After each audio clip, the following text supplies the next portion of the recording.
പ്രചരണ ഘട്ടത്തിൽ ഞങ്ങൾ സൂചിപ്പിച്ച് നിങ്ങൾ ഓർക്കുന്നുണ്ടാകും. ബി ജെ പിക്കകത്ത് കടുത്ത ആഭ്യന്തര പ്രശ്നത്തിന് കാരണമായി തെരഞ്ഞെടുപ്പിൻ്റെ ഫലം മാറും എന്ന് ല്ല വിവിധ ഘട്ടങ്ങളിലായി ഞങ്ങൾ സൂചിപ്പിച്ചിരുന്നു. അതിന് പല കാരണങ്ങളുണ്ട്. ഒന്ന്, ബി ജെ പിക്കകത്തുള്ള ആഭ്യന്തര പ്രശ്നം. ഇപ്പോൾ വരുന്ന വാർത്ത എന്താണ് അതിൻ്റെ നിജസ്ഥിതി എന്നൊന്നും എനിക്കറിയില്ല. എന്നാൽ പൊതുവേ ബി ജെ പിക്കകത്തുള്ള ആഭ്യന്തര പ്രശ്നം.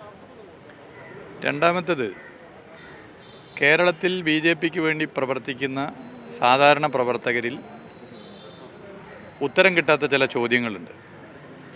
അത് ചൂരൽമല ദുരന്തത്തെ പോലും രാഷ്ട്രീയമായി കണ്ട് കേരളം ഭരിക്കുന്നത് ഇടതുപക്ഷ ജനാധിപത്യ മുന്നണിയുടെ സർക്കാരാണ് എന്നുള്ളതിൻ്റെ ഭാഗമായി ആ വിരോധം വെച്ച് കേരളത്തിന് അർഹതപ്പെട്ട ഫണ്ട് നൽകാതിരിക്കുക.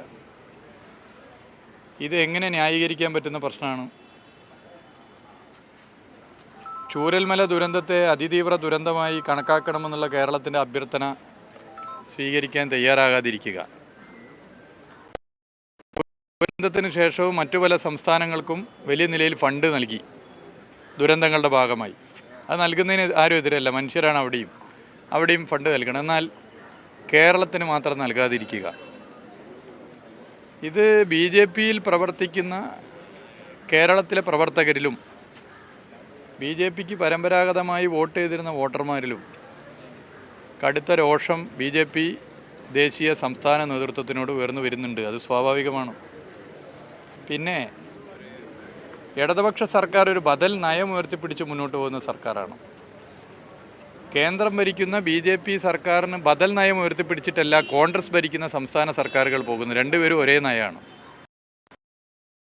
സാമ്പത്തിക കാര്യത്തിൽ പ്രത്യേകിച്ച്. എന്നാൽ കേരളത്തിലൊരു ബദൽ നയം പിടിച്ചുകൊണ്ടാണ് ഇടതുപക്ഷ സർക്കാർ മുന്നോട്ട് പോകുന്നത്. ഇന്ത്യയിൽ 60 ലക്ഷം പേർക്ക് 1600 രൂപ പെൻഷൻ നൽകുന്ന ഒരേ ഒരു സംസ്ഥാനം കേരളമാണ്. തുടങ്ങിയ ജനക്ഷേമ പ്രവർത്തനങ്ങൾ ഒട്ടനവധിയാണ്.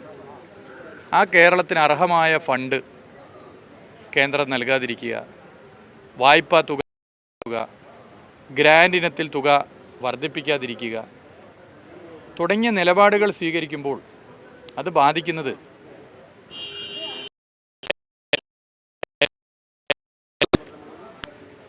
എല്ലാ രാഷ്ട്രീയ പാർട്ടിയിലും, ബി ജെ പി ഉൾപ്പെടെയുള്ള എല്ലാ രാഷ്ട്രീയ പാർട്ടിയിലും, ഒരു രാഷ്ട്രീയ പാർട്ടിയിലും പ്രവർത്തിക്കാത്ത മഹാഭൂരിപക്ഷം വരുന്ന സാധാരണ മനുഷ്യരുടെ വീടുകളിലാണ് ഇതിൻ്റെ പ്രയാസമുണ്ടാകുന്നത്.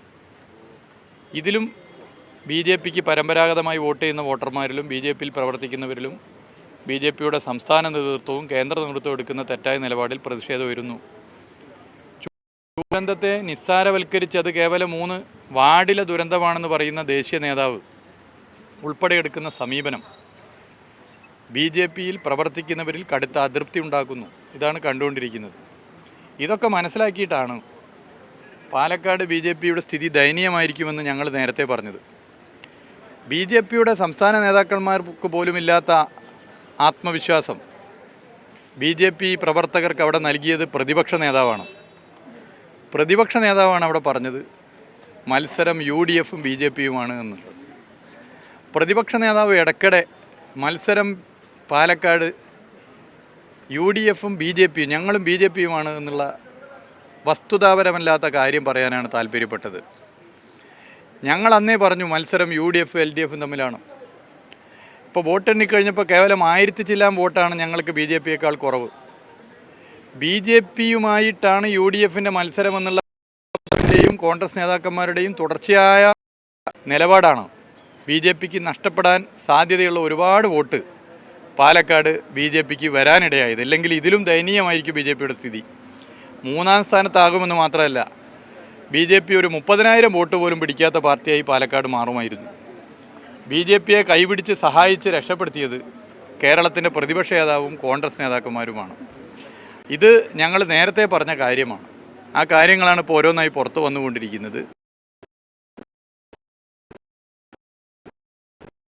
കുറേ ആഭ്യന്തര പ്രശ്നങ്ങൾ, ഈ പറയുന്ന കേന്ദ്ര സർക്കാർ കേരളത്തോടെടുക്കുന്ന കടുത്ത അവഗണനക്കെതിരെയുള്ള ശക്തമായ പ്രതിഷേധമൊക്കെ ഉയർന്നു വരുന്നുണ്ട്.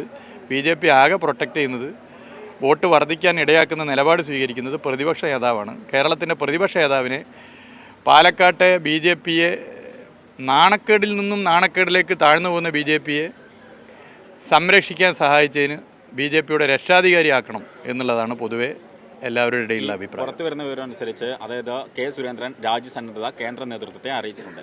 മറ്റൊരു വിഭാഗം ആരോപിക്കുന്നത് കെ സുരേന്ദ്രൻ്റെ നാടകമാണ് ഈ നടക്കുന്നതെല്ലാം. കാരണം സുരേന്ദ്രനെ ഒരു വിഭാഗം ആളുകൾ ഒതുക്കാൻ ശ്രമിക്കുന്നതിൻ്റെ ഭാഗമായി വൺമാൻ ഷോ നടത്തുന്നതിൻ്റെ ഭാഗമായിട്ട് നടത്തുന്ന ഒരു നാടകമാണ് എന്നുള്ളതാണ്. രണ്ട് തരത്തിലുള്ള വാദങ്ങൾ അകത്തുനിന്ന് തന്നെ വരുന്നുണ്ട്. അതിനെങ്ങനെയാണ് നോക്കിക്കാണുന്നത് രാഷ്ട്രീയപരമായിട്ട്? അല്ല, ഇപ്പറയുന്ന രണ്ട് വിഷയത്തിലും എൻ്റെ മുമ്പിൽ ഫാക്ട്സ് ഇല്ല. ഈ രാജിയുണ്ടോ രാജിയില്ലേ മറ്റെന്തെങ്കിലും പ്രശ്നമുണ്ടോ ഇല്ലാത്തൊരു കാര്യത്തിന് നമുക്ക് ഊഹിച്ച് പറയാൻ പറ്റില്ല. പക്ഷേ ഇതൊരു വ്യക്തിപരമായ പ്രശ്നമായിട്ടല്ല കാണേണ്ടത്.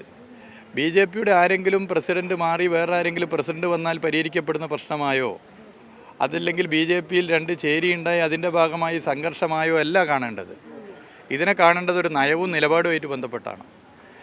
ഫെഡറൽ സംവിധാന തത്വങ്ങളിലൊരു രാജ്യത്ത് ഒരു സംസ്ഥാന സർക്കാരിനെ ചൂരൽമല ദുരന്തം പോലൊരു ദുരന്തമുണ്ടായി 400-ലധികം പേർ മരണപ്പെട്ട് നിരവധി വീടുകളും പാലങ്ങളും റോഡുകളും സ്കൂളുകളും തകർന്ന് കൃഷിനാശം സംഭവിച്ച് പ്രയാസപ്പെടുന്ന ഘട്ടത്തിലും ഇടതുപക്ഷമാണല്ലോ കേരളം ഭരിക്കുന്നത്, അതുകൊണ്ട് കാലണ തരാൻ പറ്റില്ല എന്ന നിലപാട് ദേശീയ നേതൃത്വത്തിൻ്റെ താൽപ്പര്യപ്രകാരവും സംസ്ഥാന നേതൃത്വത്തിൻ്റെ പ്രത്യേക നിർദ്ദേശപ്രകാരവും കേന്ദ്ര സർക്കാർ സ്വീകരിക്കുമ്പോൾ അതിനെതിരെയുള്ള ചോദ്യമാണ് നമ്മുടെ സംസ്ഥാനത്ത് ഉയർന്നു വരുന്നത്.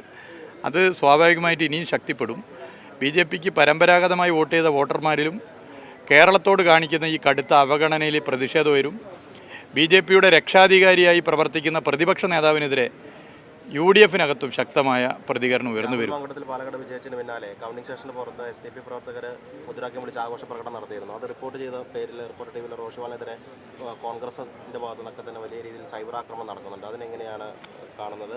കാരണം പ്രത്യേകിച്ച് കെ സുധാകരൻ ഉൾപ്പെടെ ഫേസ്ബുക്കിൽ അതിന് പിന്തുണ അർപ്പിക്കുകയും ചെയ്തിട്ടുണ്ട്. ഈ SDP